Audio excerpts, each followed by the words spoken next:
I just kind of want to touch on growing up hip hop real quick, since that one ain't really giving a whole lot. I started taking some notes, so I'm gonna read some of what I have. But y'all, I feel like maybe 30 minutes. No, no, no, it wasn't 30. I think it was 20, because it was half the episode. About 20 minutes in, maybe. Girl, I said, what the is this? What is this? I'm realizing that Sam and Egypt are boring. I'm sorry. I hate to say it. They are super boring. I'm not interested. Um, Messy E is what they call them. At least that's what I call them. Messy E and JoJo. They trying to bring us a little something. Who else was on there? Sequoia. I like Sequoia, but I do feel like this situation going on with her mom, in my opinion, is giving forced. For me, okay. So this whole episode with them, I said, girl, bring Brianna and Cree, and I listen, I have to be honest. Go ahead and bring Angela too. Angela don't give us a ton, but bring Angela, please, because I feel like she's gonna give me more than what these people giving. Please, whoever y'all had on last week's episode, that's who I want to see moving forward, because all of this, I can't take it. Okay. So first of all, Messy E's wife, she's on his head because he don't be at the house like he need to be. He over there spending his coins down at the casino. So she's starting to have a problem with that. It sounds like he told JoJo he was spending like what, $1,000 a day playing at the casino. And I'm sitting over here like, JoJo, I know you need to vent to this man, but why is you hanging with this man? Because now at this point, I'm concerned, because I feel like JoJo is having issues with Tanice's dad. Obviously, the man don't like him. We don't even know why the man don't like him. He just don't like him. Okay. So with him venting his frustrations to Eric, I feel like I feel like Eric is being a bad influence just a little bit, because JoJo being in that space playing his I guess they was playing poker. I don't know what the game called down at the casino, but basically whatever it was, JoJo put up some money for some chips for him to play with Eric and for him to vent how he was feeling in that moment. And I'm like, you're gonna make this an outlet for him. So whatever issues they already got going on at their house, JoJo, who I don't know if he gonna be wise enough, he gonna be running back down to the setting where Eric is at, playing casino, losing money, whatever the case is, and that's going to cause more issues in his household with Tanise and them. Yeah, so I'm just not here for Miss Missy E and the whole dynamic with JoJo. But what I can appreciate Eric trying to bring us something, because any other time Eric is too busy being in other people's business that he doesn't let us know what's going on in his business. You feel what I'm saying? So I thoroughly appreciate that part. I will say thanks for giving us something of what's going on in your life. Okay. What else happened? Egypt, girl, I could take Peppa. Bring sit your. I don't know what to do with you. I don't know if I want you to bring your ass here so we could talk, or if I want you to go somewhere and sit your ass down. I don't know which one it is, but I do feel bad, y'all. I do, for what I am about to say. So I'm not going to say that. I'm not going to say that. Just understand this. Egypt's music is extremely challenging for me. I cannot get into it. I think the rapping part I could see her do. What I did not understand was the whole song. Like, I just did. You know how sometimes they'll show a person's performance, but they'll probably play the actual audio track versus like the concert audio track, like her from actually live being there. I wish they probably would have played that so we could understand what the hell is going on. Because, and then she got out there and thought she was rocking it. And I was so disappointed. And it's like, you could tell she's a very sensitive person. She's sensitive, all of that. She's a very delicate spirit, all of this. And it's like, that I'm like, y'all need to keep it real with that girl and stop playing. And it's the fact that you out here, and this is what disappoints me in Egypt. It's so much. Oh my God, it's so much. Whatever you thinking about this Treppa, I need you to let it go. Just because your daddy is Tretch and your mama is Peppa does not mean that you need to be called Treppa. And then you out here doing music that Sam wants you to be doing. And that's what disappoints me, because Egypt, you're not an ugly girl.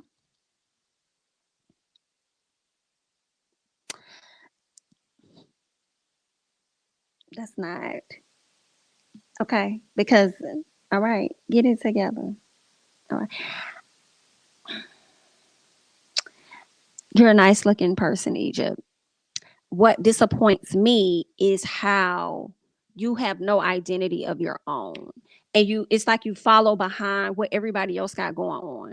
I think that will bring your beauty out even more when you figure out what your own identity is. You know what I'm saying? Like I hate that for you. I really do.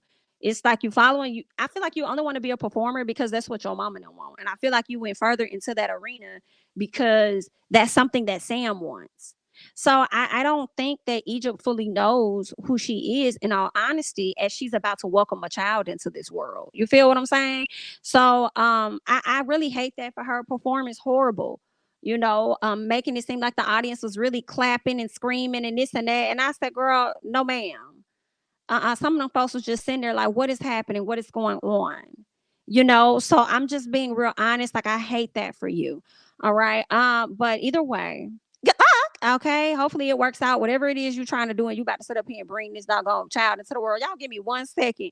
Cause I just can't sit up here. I just can't take it, girl. I can't. And y'all know I'm not gonna sit up here. I'm not trying to talk about nobody because I don't want to be that person. I'm not gonna do that. You feel what I'm saying?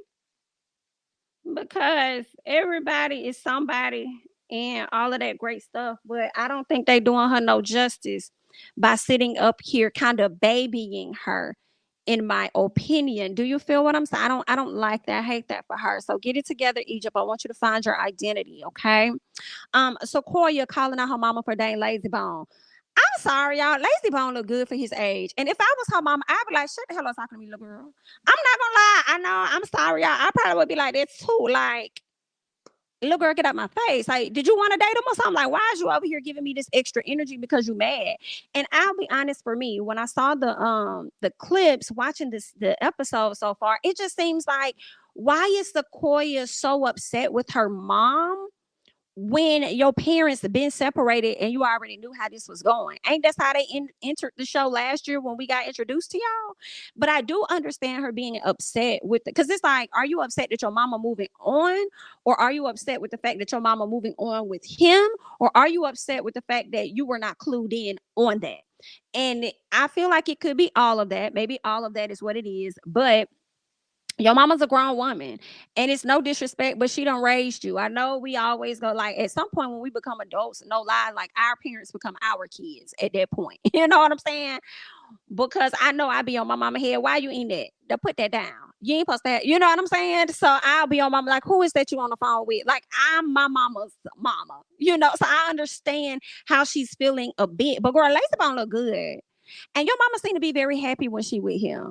You over there FaceTiming JoJo. JoJo, he over there looking like, yeah, that's how I go. Like, JoJo was talking to her like, girl, you already knew this was gonna happen. I ain't tripping off your mama.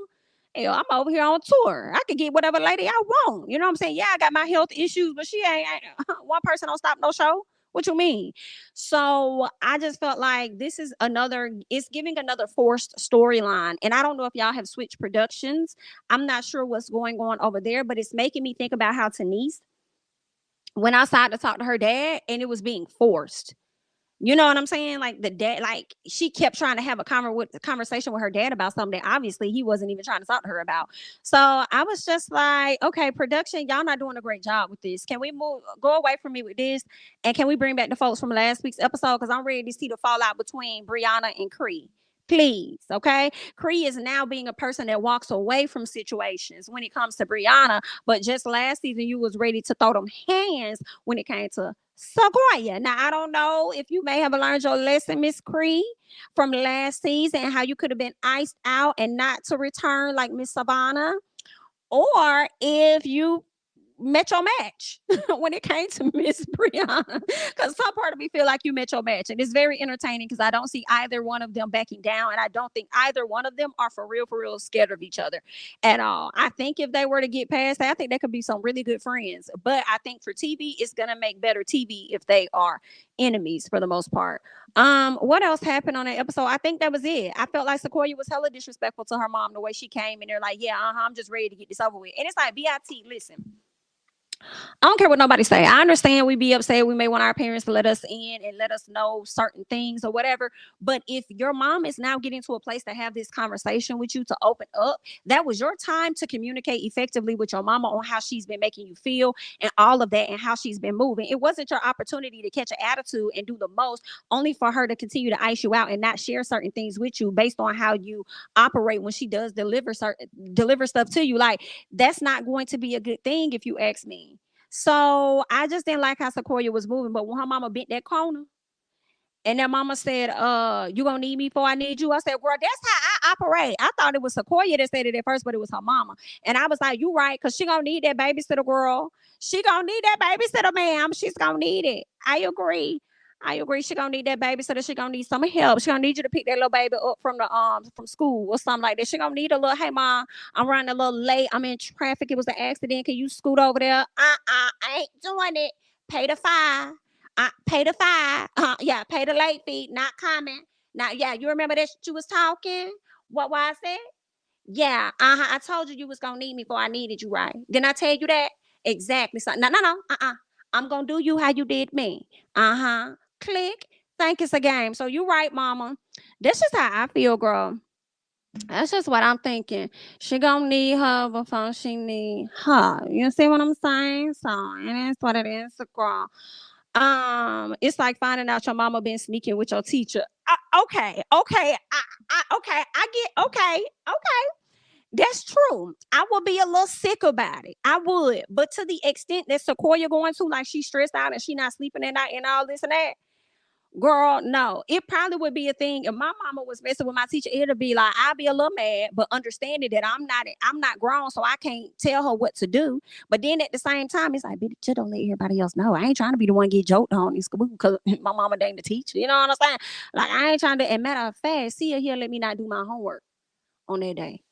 Yeah, tell him that we had to go over to grandma's house for some, and it was real serious. I ain't gotta do that research paper. Okay, bitch, I'm gonna be trying to call in favors. So since you dating him, see if he gonna pay for that studio time for me, ma'am. How can I benefit off of this too, mama? But I'm not gonna be sitting up here being too mad about it. Like, I just feel like nah, she doing too much. Sequoia putting on, you don't even stay with your mama. Right. The issue is she paying him with this music and mentorship. And that's the thing right there. That's the thing right there, ma'am. You need to be seeing if you could get a discount or just begin getting stuff for free through your mama at this point. Talking about she's grown fond of him. Girl, listen, let me tell you something.